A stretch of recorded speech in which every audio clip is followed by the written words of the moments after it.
We're live and no scores table intro. It's a miracle. He's Mike Niziolek. I'm Zach Osterman. This is Mind Your Banners for February 27th, 2025. Sorry we were a little bit delayed. I've lost my phone and can't find it. That's never a good thing. But the good news is we are still here. He is still Mike Niziolek. Mike, how are you doing on this glorious pre-spring afternoon?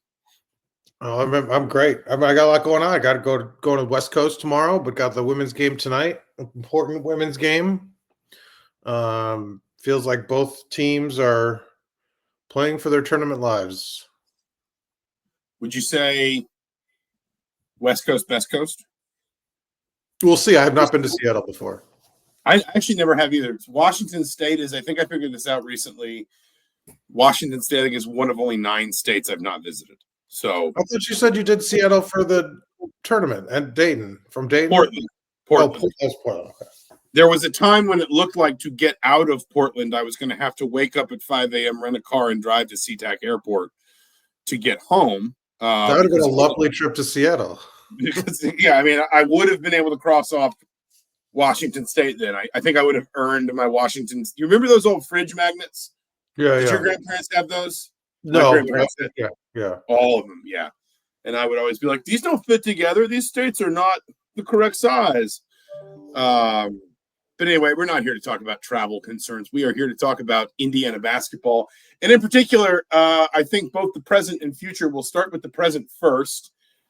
Indiana has now won 3 of its last 4 games. The Hoosiers, I think everyone knows, are obviously beat Penn State on Wednesday night. Not the prettiest game on earth, but certainly one that Indiana just kind of needed to win and move on from. I think we're starting to see Indiana really creep back into NCAA tournament projections. I looked at Bracket Matrix this morning, and it had Indiana as the last 11th seed and in 71 of 115 possible brackets.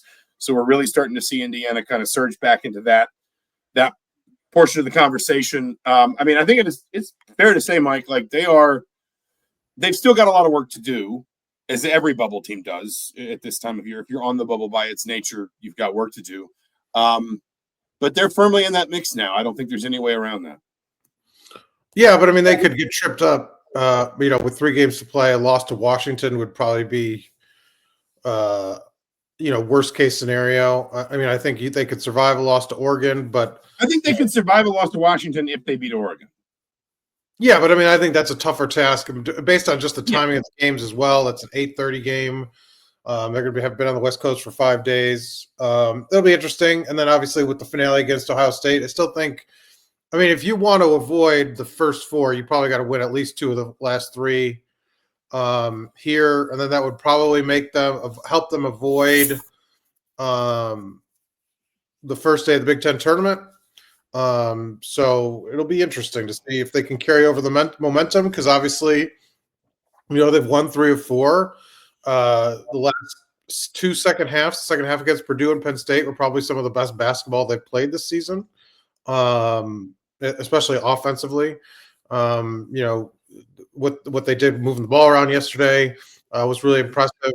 The problem been kind of carry over, and now Malik Renew's status is kind of up in the air, and that kind of puts a lot of pressure on Umar Ballo. He played a lot of minutes yesterday, and so we'll see if they can kind of, like I said, keep this going, which is something that they haven't been able to do. We'll talk first about like results, and then talk about maybe what they need out of the West Coast trip. But I think the reminder, and you did something on kind of the good, the bad, and the ugly of Indiana's resume as things stand right now. The reminder you get when Indiana just sort of pins a couple really high quality wins on the board, Purdue, obviously at Michigan State, is that what's dragging this resume down is not bad losses. And that is an important feature at this time of year. Like that is an important sort of card to have in your hand. A lot of bubble teams, you mentioned several there. I think you mentioned maybe Georgia, Oklahoma, a few others. There are a lot of other teams in and around the bubble that either because they're coming from mid-major conferences or because they've just lost some games they shouldn't, are having to sort of shoulder quad 3, quad 4 losses. you said Washington would trip Indiana up, and I agree to a certain extent, but even Washington would only be a quad 2 loss. And if they did lose it, it would be their first quad 2 of the season. Never mind the fact that they can't lose unless something really catastrophic happens in Indianapolis, a quad 3 or a quad 4 game at this point in the season. What's the road for quad? With the road for quadrants, it goes down to I think 125 or 130, something like that. Washington is comfortably in quad 2. The bigger quad 3 concern was Penn State, but Penn State winning those 2 games before the Indiana game bumped Penn State back into the top 75, which is a quad 2 at home. Obviously, also keeps Penn State for the moment as a quad 1 on the road, which is important. Right. And as I predicted to you last night, Penn State actually went up in the net today because of the efficiency, I think, probably of their offensive performance in losing to Indiana. Indiana did not move in the net, but Penn State kind of shored up its position, which helps Indiana. The point is, on the one hand, if you are Indiana, you do still have work to do. On the other hand, if we live in a hypothetical world, for example, for a moment where Indiana does upset Oregon, let's say beats Washington and then upsets Oregon, then suddenly Indiana's resume takes – I guess what I'm trying to say is it's easier for Indiana to improve its resume here in the last 2 weeks in big chunks than I think it is for some other bubble teams, because those bubble teams are trying to outweigh bad losses, where Indiana's just got to add quality to a resume that really didn't get any over the non-conference schedules we talked about, and really didn't get any over the first half of the Big Ten schedule, with the sort of the exception of the Ohio State road win, which is at least quad 1. What Indiana needs now is just quality wins. Yeah, I just don't think they need to win 2 out of 3 to sort of be comfortable. To avoid the first 4. I don't even, and I think that would help them too to sort of make the Big Ten tournament meaningless, because I mean, you don't know your draw, you don't know. The 8-9, if they got the 8-9 matchup, and that might be a rematch with Oregon. I don't know, just to try to sort of solidify their status before the tournament probably would help this team out a bit. I think the only way Indiana is out of Dayton before it gets to Indianapolis, like for sure, is to go 3-0 down the stretch. Yeah. Personally, just because the Ohio State game, I don't think is going to be a quad 1. Like Ohio State held on against USC last night, so they bumped up to 33 from 35. They could get around 30. It's top 30 for a quad 1 win at home. It's top 75 for a quad 1 on the road. So the road win will hold up as a quad 1 road win for Indiana, which is important. 3 quad 1 road wins. Again, another thing that bubble teams don't tend to have a lot of is high quality road wins. Right now, Indiana's got 3 quad 1 wins away from home. That is very valuable when you're in Indiana's position. But the only real, I think it's likely at this point, the only quad 1 opportunity Indiana gets between now and the end of the regular season is Oregon at Oregon. And if Indiana beats Washington, it doesn't mean a ton. It's a quad 2. It's fine. If Indiana beats Oregon and loses to Ohio State, maybe that's the world where it's not terrible. But I think the other thing you'd like if you're Indiana, go back to the bracket matrix projections. Ohio State is right there as basically in these aggregations, the first team out of the field. I think the other thing you'd like if you're Indiana is to beat Ohio State so that you can claim, I understand this isn't necessarily an analytical data point the committee uses, but you can justifiably claim, here's a bubble team that we played twice and we beat twice.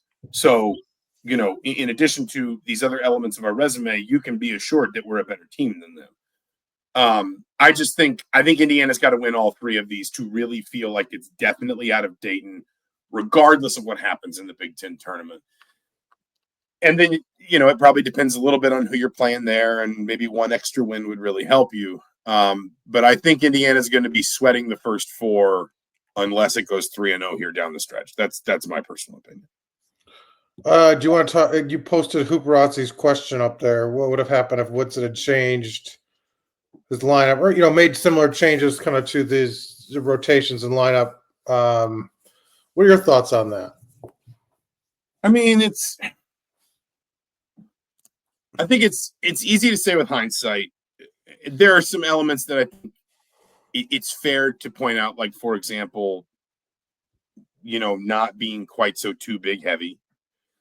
On the other hand, people who are, for example, people who are calling for, who in the last few weeks been calling for more Luke Goody and less Mackenzie Mbako, I would refer them back to the fact that at the beginning of the season, Goody kind of started off on a shooting slump. He eventually got out of it, but at the time he was in a shooting slump.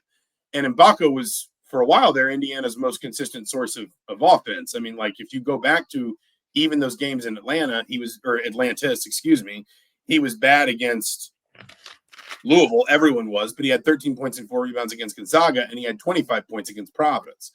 In addition to, I think, 17 points and 7 rebounds against South Carolina. Like, it's really easy to look at what's working now and say, well, what if it had worked then? But again, and I'm not criticizing Luke Goody at all. Shooters are allowed to go through slumps. But at the same time that we're talking about Mackenzie Mbako, sort of being one of the few sort of real lighthouses for this team's offense, was the same time of year when Luke Goody, I think, started 5 of 20 from behind the arc. So, it's kind of hard to say it should have been this or it should have been that.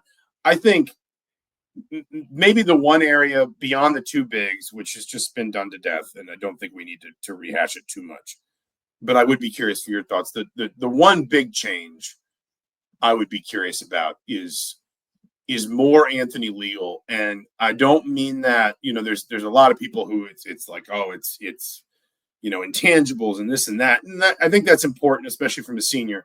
But like, Leal didn't play in any of Indiana's, I think 6 of Indiana's first 10 games. I think he was injured for at least a couple of those. So it wasn't like that was all just coach's decision. I think he had an injury.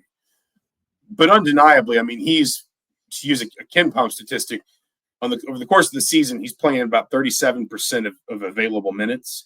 In Big Ten play alone, that number spikes up past 52%.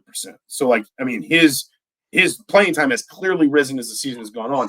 And I think what has been important, number one, he's quietly been better in the assists area than I think he gets credit for. But number two, and I think this is really important, what he has done defensively has allowed Indiana to free up guards it needs to be more creative and impactful at the offensive end. Without, like Trey Galloway, for example, you think about how worn down he was by the end of last season because Indiana needed him to be its best offensive guard, but also its best defensive guard. When Leal is putting in this really hard defensive shift against a Braden Smith or an Ace Baldwin or what he did against Michigan State, or even in some of these recent losses, it frees up somebody like Miles Rice or Trey Galloway who finds their game on a given night to pour more of their energy and attention into their offense and not feel like they've got to be, an elite two-way player in the same way, if that makes any sense. And I think that's, if we're talking lineup changes, again, the two big stuff, at this point, I think is pretty well established. The other one for me is I just wonder if you couldn't have found a role this size for Anthony Leal earlier in the year, because I do think it has made a real difference here down the stretch. That would have required, though, and this maybe is like a critique or a counterpoint to like having the infinite NIL budget, that it handcuffs you from taking a chance like that until everything goes wrong. Because like he would have had to bench a guy making a lot more money than Anthony Leal at the start of the year that you recruited and brought in. Here's the one thing I'll be careful about. Like, are we sure he's making a lot more money? Pretty sure. I mean, I wouldn't be shocked if the numbers are closer than you think, but I understand what you're saying. But some of that's self-generated too. Like Leal's done deals on his own, like not provided by the school. So, but and perception-wise, like when you recruit, like you're recruiting the 3 top 25 players, and you're going to then bench one at the start of the season and not play him 20 minutes a game because you would have had to have a genuine competition and feel that Anthony Leal was back. That would have taken probably a level of like I said, kind of like guts that they just didn't think they needed to because they thought they had the talent.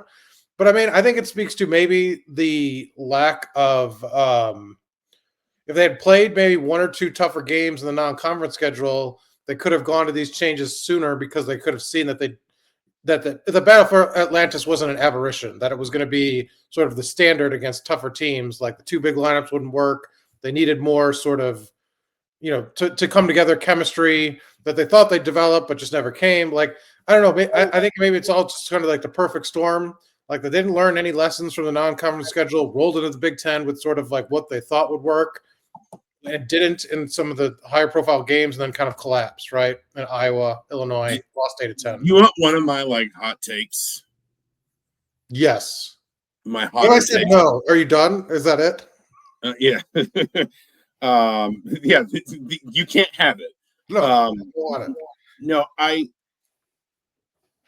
and I don't know if this is that Indiana should have been as good as it was on the day and just hasn't been, or if something about that was fool's gold or what. But I that Tennessee game just feels like such a strange data point for like where Indiana wound up over the first 2 months of the season, kind of everywhere else. Because if you were Indiana, I think you had every right to come out of that game and feel like a lot of this makes sense. Look at Miles Rice and Malik Renew and the way they play together, and Umar Ballo. I was the one banging the drum for the idea that Ballo didn't need to be a double-double player, that it was just like his defense, his rebounds, his rim protection, his sort of screen and roll game. That was all Indiana needed from him because it had these other players that could do these different things. And I'm not going to act like I thought Indiana was, going to win a national title just because they won an exhibition game at Tennessee. But I wonder if it almost reinforced some things Indiana believed about itself in the preseason that for whatever reason, and there could be a number of them, for whatever reason, just turned out not to be true. Because, Indiana gets down to Atlantis, and I think the most revealing thing Mike Woodson said over that whole week was after the Louisville game when he said, I thought we were where we needed to be defensively. And not only was Indiana not where it needed to be defensively, like it was so dramatically not where it needed to be defensively, you thought, well, how could you have possibly come to that conclusion? Right. You just allowed 89 points to a Louisville team that admittedly turned out to be better than we thought they were at that time. But still, I just wonder about that Tennessee game. And not that Indiana shouldn't have played it. I think Indiana should seek more games like that in the future. But if there was just something about that game that either was fool's gold or wasn't carried over for whatever reason, that maybe because you talk about not challenging yourself enough in the non-conference, I just wonder if Indiana thought that was the challenge. It needed to learn certain lessons that obviously it didn't. I want to bring this in really quickly before I do want to talk about the coaching search as well. But Ryan Breach asks, do you think Malik Renew will make the road trip? There has been no update on Renew thus far today. For people who don't know, he went to apparently had to go to the ER in Bloomington last night. Mike Woodson said basically he was around for pregame shoot around. And then I think Woodson's term was he came down with something, which, I don't want to fill in blanks when we're talking about medical stuff, but certainly sounds like he just got like a stomach bug or a flu or, something just kind of developed really rapidly, maybe something viral. I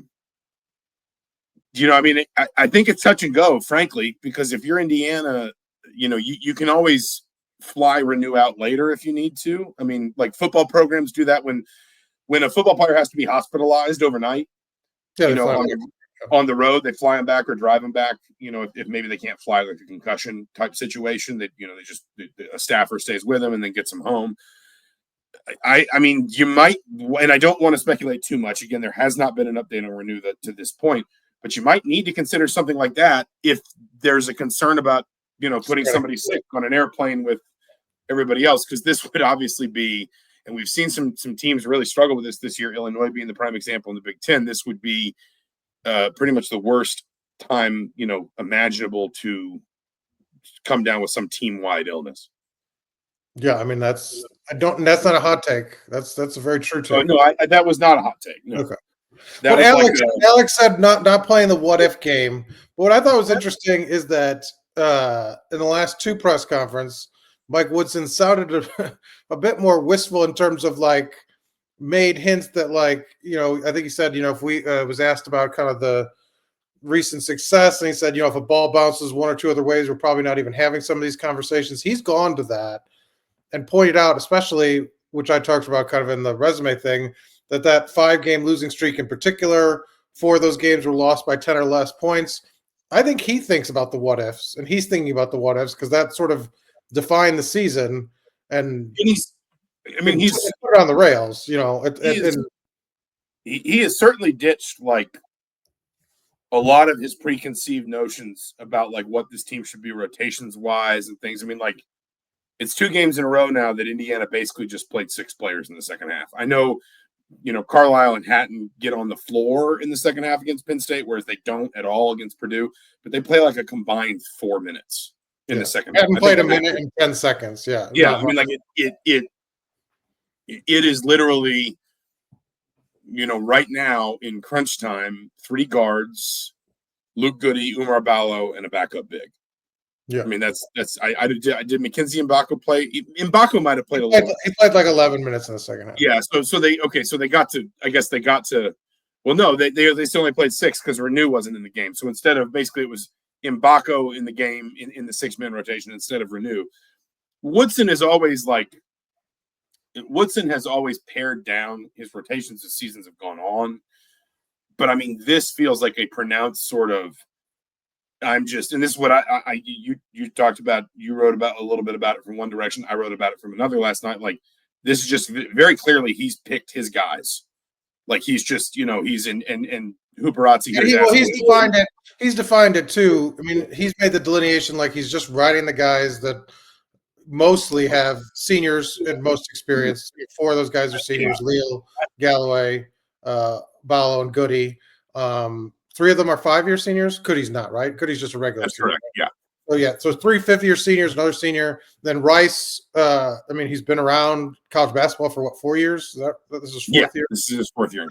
So, I mean, that's kind of where he's drawn the line. And you mentioned Tucker, and I think that's sort of to protect him a little bit, the idea that, like, you're just going with the guys that have been in these moments. I don't think Bryson Tucker has done something to remove himself from the rotation. I think Woodson has just decided because he said some guys, there's no tomorrow for me here. I don't need to worry about I don't need to worry about next season or this guy's long-term trajectory or whatever. I just my service at this point is just to this team until this season ends, and these are the guys that I'm going with. Yeah, and not to have to make everybody happy in every moment, and it's probably a bit freeing in that sense that if somebody's upset about the rotation, well, tough luck. But I do think there's something to be said for saying, look, it's the experience that kind of will get us over this moment. And he's not ruling out, because he's gone back to Carlisle in recent games, and he was kind of a forgotten man for a while.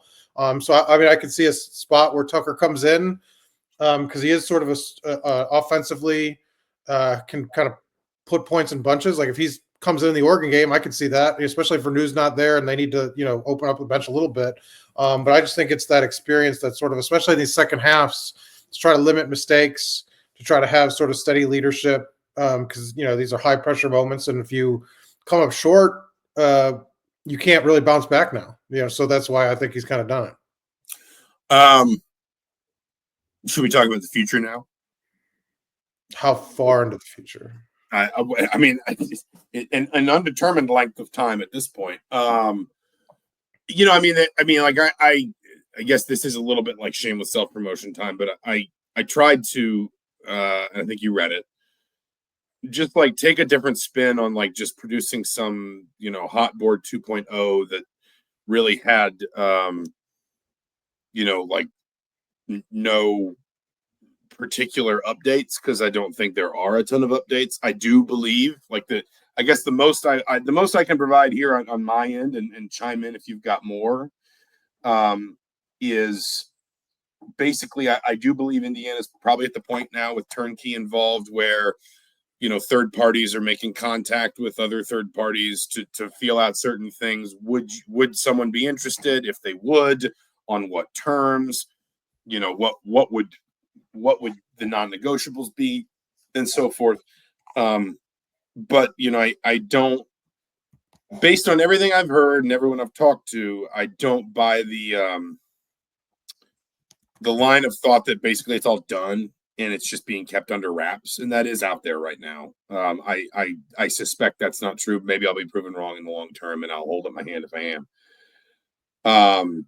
But I just tried to kind of spin it into something a little bit more analytical, like what would get Indiana to certain candidates over others. And, I got to, I just come through a bunch of KenPom data, and basically I came up with two criteria that seem to be not uniform across sort of the levels of success Indiana wants to have, going to deep into the NCAA tournament, winning Big Ten titles, and then, eventually building a program that is capable of reaching Final Fours, maybe even winning championships.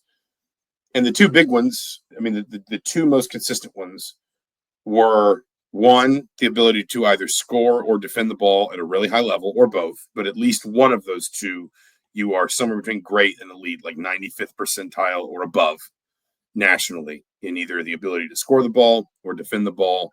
I looked at efficiency numbers because I was kind of ruling out style. I didn't want to say, well, only teams that play this way, or only teams that shoot the ball this way, or play at this speed, or whatever. But in terms of efficiency, score the ball at an elite level or defend the ball at an elite level, or both.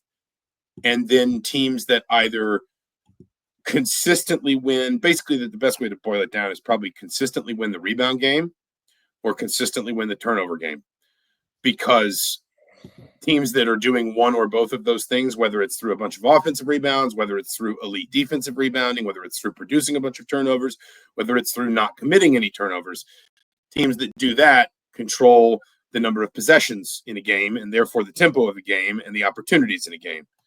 And that's what led to me to, I wound up kind of sticking 5 names in there that seemed at least realistic. And we could talk about those if you want, but it was just kind of an attempt to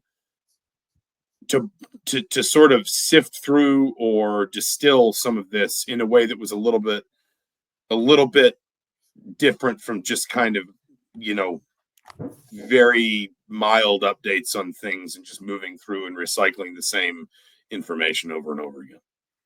Well, I mean, you want to talk about who was the guy that stood out most, or who maybe you were surprised to find on that list? I mean, what was your sort of ultimate takeaways about the 5? You generated 5 names. What was this? I don't know. Taking whatever direction you want, like the surprise or most. It was funny as how much of the Big 12 was represented in the 5 names. It was TJ Otzelberger at Iowa State, Scott Drew at Baylor, Tommy Lloyd at Arizona, Mick Cronin at UCLA, and Will Wade at McNeese. And I tried to obviously push aside coaches that would seem unlikely. Maybe Indiana has a home run hire in its back pocket, but like John Shire fits those criteria, but obviously he's not leaving Duke. Mark Few, I think, fits a lot of those, but it seems unlikely you're going to get a 62-year-old Mark Few out of Gonzaga at this point. Not that those things, nothing's ever impossible, but I tried to go with candidates. How many names total fit your criteria? I didn't go like all the way down the rabbit hole, but there were probably at least 4 or 5 others that, for different reasons, whether it's because I didn't think they were attainable or I didn't think they were fits for other reasons. Sure. I just didn't include them. And listen, I'm not suggesting every one of these coaches is attainable. I think Scott Drew would be hard to get out of Baylor, for example. Tommy Lloyd's got a good thing at Arizona, and he's been pretty consistently a West Coast guy. Mick Cronin, we've talked about before, has a really heavy buyout. And even if there's all the will in the world for everybody to say, hey, maybe Indiana is the better place for you, UCLA is in mountains of debt, and I just don't see how they can waive an 8-figure buyout when they desperately need money. But those were the 5 names I came up with. I don't know if there were like surprises so much as I think it's certainly like TJ Otzelberger is a good example that you look at a coach like that and part of you, because he's only been at Iowa State 4 years, you kind of feel like, well, is this just a flavor of the month, kind of coach? I mean, Archie Miller, Indiana probably got a little bit burned with that. And Archie looked like a great hire. It turned out he wasn't. And I pointed out in that story that actually those criteria, Archie would not have met them. But actually, the more I dug into Otzelberger, the more I liked his profile. He's been to 5 NCAA tournaments in 8 years as a head coach. He'll make it 6 of 9 this year. you should probably give him a 7th because he won the Summit League his last year at South Dakota State and then lost in his conference tournament. But like the point is, he built a mid-major team very much capable of making the NCAA tournament. If you're willing to just kind of like forgive the 2 years at UNLV, which is a very, I think, an increasingly difficult job for a variety of reasons, he's just been, I mean, he's been kind of on a steady rise ever since he started into head coaching. And the other thing I'd forgotten, because I just don't pay as much attention to Iowa State for obvious reasons, is that, I mean, Iowa State was on the floor when he took him over. That, you know, they hired Steve Prohm and after Fred Hoiberg left, and it really never clicked. And his last year, Prohm went 0 in the Big 12. And Otzelberger, I have this, I don't know why I want to call him Otzelberger. Otzelberger took over an Iowa State program that had gone 0-18 in the Big 12 the previous year and hadn't had a winning record in conference play in 4 years. And he immediately, I mean, they weren't great, but he immediately got them into the tournament as an 11 seed. They made the Sweet 16. The next year they were a 6 and they got bounced in the first round. And then last year they were a 2 and they got to the Sweet 16 again.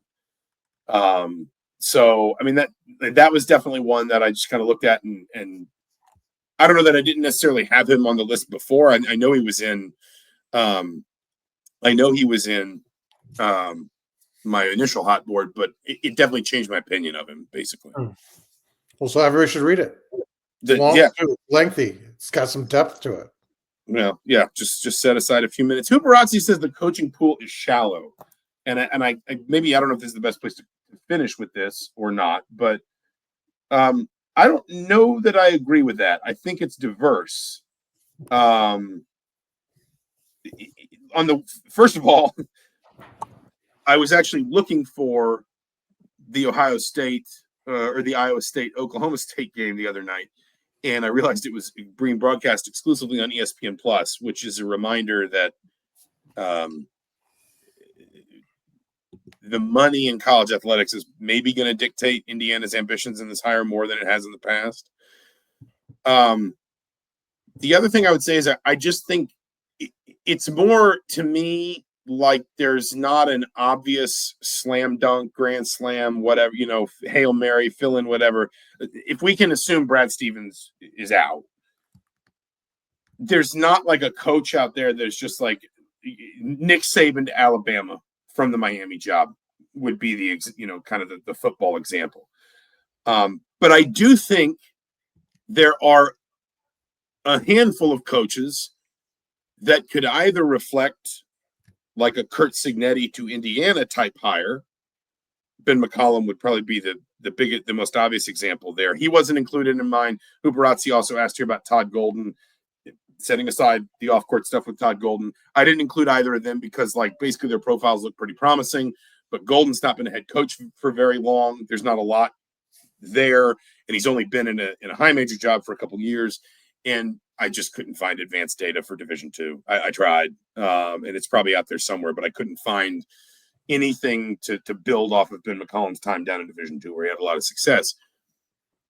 I think there are also a handful of hires that I'm not saying they will be, but I think they could be the Cal to Kentucky, Self to Illinois type, or Self to Kansas type hire. I'm not saying they guaranteed would be, but for example, TJ Otzelberger going from Iowa State to Indiana, it wouldn't be hard for you to paint me a picture of that winding up not dissimilar to, you know, John Calipari going from Memphis to Kentucky, or again, the better ones probably. But weren't those more established names in those points in their careers? Who's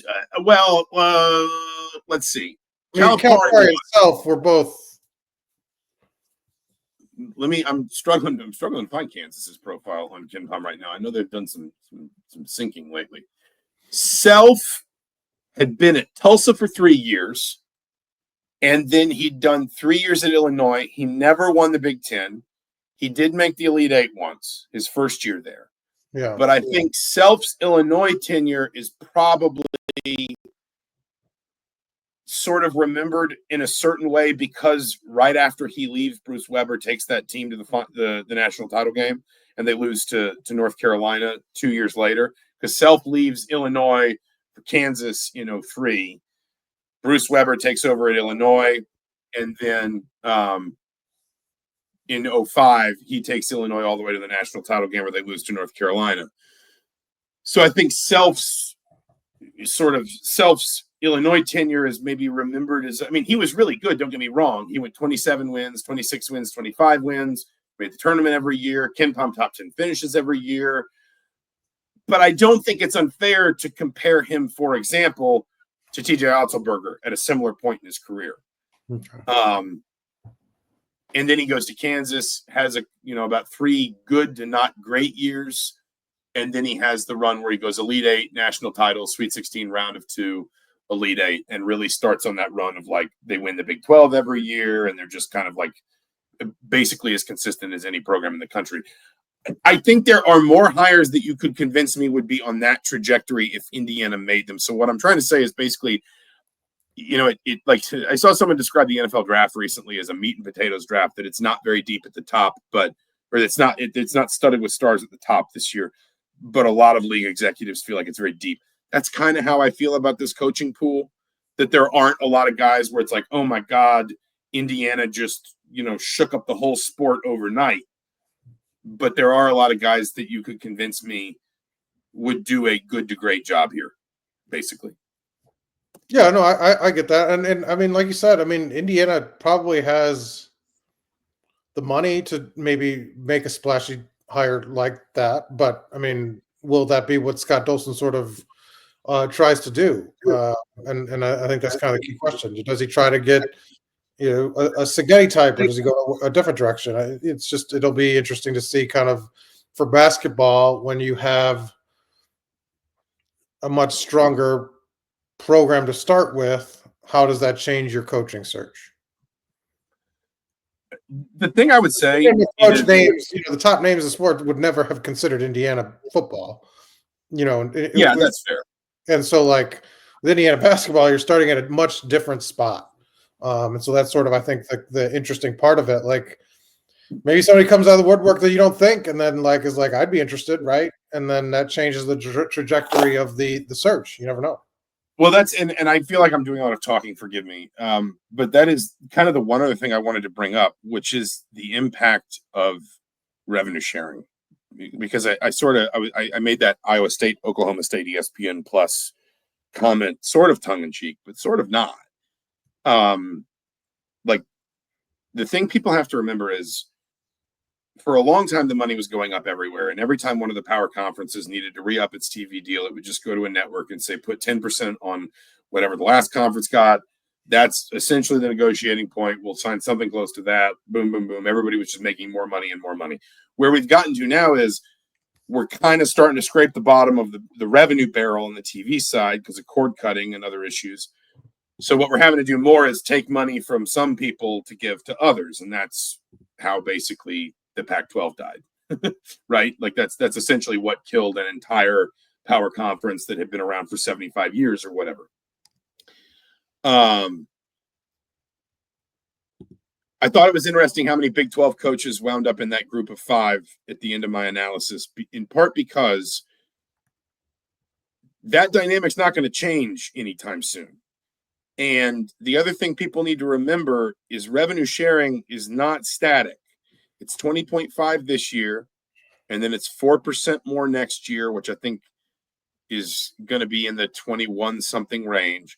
Then it's 4% more on top of that, compounded the year after that. Then they'll review it in year 4. But the way they got to this number is they took the average Power 4 athletics department annual revenue.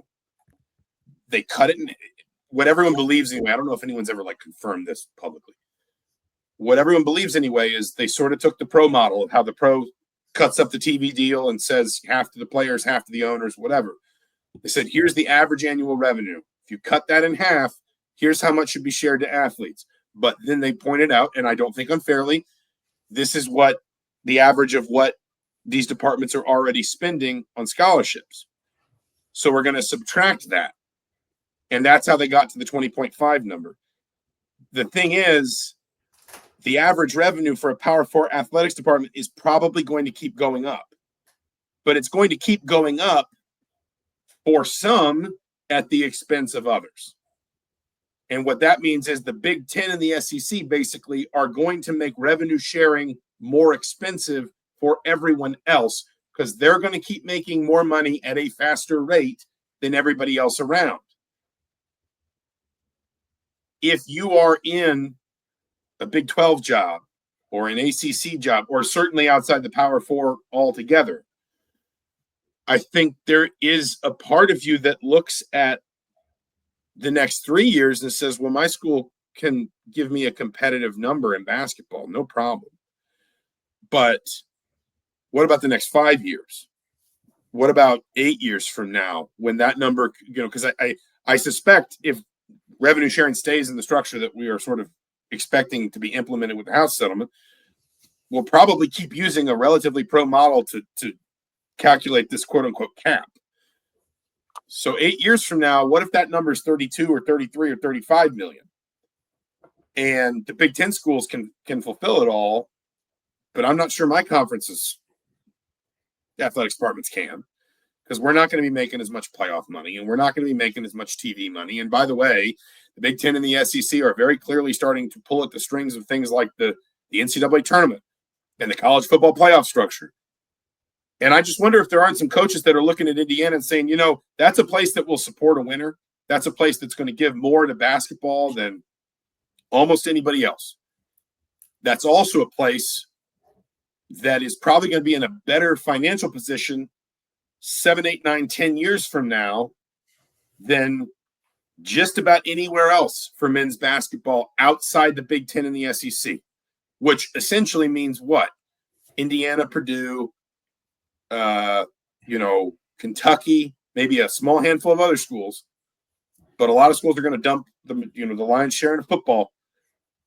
I just wonder if there's some schools that are looking at Indiana now with revenue sharing coming in, and it's not just the number they would get day one, though I think that will be robust. My understanding is Indiana is planning to essentially commit about double the Big Ten league average in terms of like overall rev share to basketball. They're going to see what that is, and they're going to double it, and that's going to be their starting point. But I think it's also maybe informing the way people are thinking, okay, but I want to do this for the next 15 years. Where is the job I'm in now going to be 7 years down the line compared to what Indiana might be in 7 years? Mark says the Indiana basketball comparison to the Premier League is Everton. I promise you, none of you are that miserable. I promise you, none of you are that despondent and broken. The best comparison, honestly, until Liverpool started winning under Jurgen Klopp, was genuinely Liverpool. Now it might be Manchester United. Anyway, I mean, forgive me, I did a lot of talking at you there about rev share, but I do think that is important because that is kind of the long game of this that I suspect some coaches, and probably more than that, some agents are going to be looking at and saying, hey, listen, this may not mean a lot to you now, but 3 to 5 years down the line, it's going to start feeling like a real separation, I think. Well, I think that's what the talk's been. I mean, particularly, maybe it's been accelerated for football in terms of you're either in the Big Ten, the SEC, or you're not. And basically, it's, you're saying people, you're basically irrelevant if you're outside of it, that you want to be sort of in that framework because the money there, that's what, and that the talent's going to follow the money. And so, I think it's not only easier for revenue sharing, but I mean, the changing landscape of NIL, I think when you're at a school for basketball in particular, where the fair market value for basketball players is going to be higher than, pretty much anywhere else. And so, I mean, it all helps, right? It all adds up to more dollars that you can get to players to solidify, the best roster or one of the best rosters in the country. In the short term and long term. I mean, you're set up for success here. And that's kind of what we talked about. We wrote that previous long story about the job that, financially speaking, you're probably not going to find a better opportunity out there, especially, this cycle, for sure. But just in general, there's only, 2, 3, 4 jobs that's I think in basketball specifically, because football obviously a different story, but basketball that stacks up to Indiana or would be better than Indiana, the foundation that they've laid. We'll end with these comparisons because people are starting to throw out some wild ones. First of all, I don't really want to explain to my Auburn graduate stepmother that Auburn is Everton. Everton is dysfunctional. I promise you it's not that dysfunctional. On the other hand, it's also not that successful. Mesro99 says Auburn, like Everton, is passion plus incompetence plus moments of glory. I would like to know what moments of glory Everton has experienced having not won a trophy in the last 30 years. If you want my comparison, and you can throw this across this blanket across. I mean, like people have said, like, what college football program, for example, is Indiana? And I've always said it's a bit of a cross between like Tennessee and Texas, where there are some obvious advantages. There's some infrastructure there that's never going to go away. There's fashion. There is a passionate fan base, a passionate fan base, a passionate fascism in there that will always support, sort of the ambitions of the program and of the sport within the school. But there's also at times maybe a presumed level of almost like expectation that I think if you wanted the Manchester United comparison to be is apt now, is I think for, Manchester United were maybe the biggest club in world football in the 90s and 2000s. And that there has been for a while now, and maybe Manchester United is just starting to come out of it. And I certainly don't think this applies to Indiana anymore, but I think it might have at one time almost this sort of assumption that there was a birthright to success, that it was just going to come eventually, and that you just had to kind of keep waiting, be patient, and get ready to let the good times roll. I think what Indiana, and this is, I think, to his credit, what Scott Dolson has, sort of really tried to take into this search is kind of a steadfast belief in the idea that Indiana has to make its own success here, that there is no birthright to success, but that when Indiana has it, and this is why it's true of Manchester United as well, and this is why I make this the United comparison, or the Liverpool comparison pre-Klopp, when Liverpool had spent a lot of time not winning the Premier League, not consistently in the Champions League, etc. Once you start to have that success, the ceiling at a place like this is much higher than most places. If you can harness that, the passion, the expectation, the ambition, the resources, everything, and start winning at a certain level, what the fan base will do for you, what your home court will do for you, what your position in the Big Ten will do for you, all of those things, the ceiling here becomes a lot higher than it is most places. And I think that's the appeal of the job. And I will salute Mesro99, who says he is old enough to remember Everton's Dogs of War under Howard Kendall in 1985. Mike, I know you watched those teams. I can literally add nothing to any of this. You've got a Gary Lineker scarf. I know you do. I know you do. Zero. I know that you've got a miniature Dixie Dean statue on that. None of these words mean anything to me. No, trust me. You do. The People's Club, born not manufactured. We'll leave it there. I think that's more than enough for today. He's Mike Niziolek. I'm Zach Osterman. Mike will be making the trip out west. Send him all your best West Coast beer recommendations.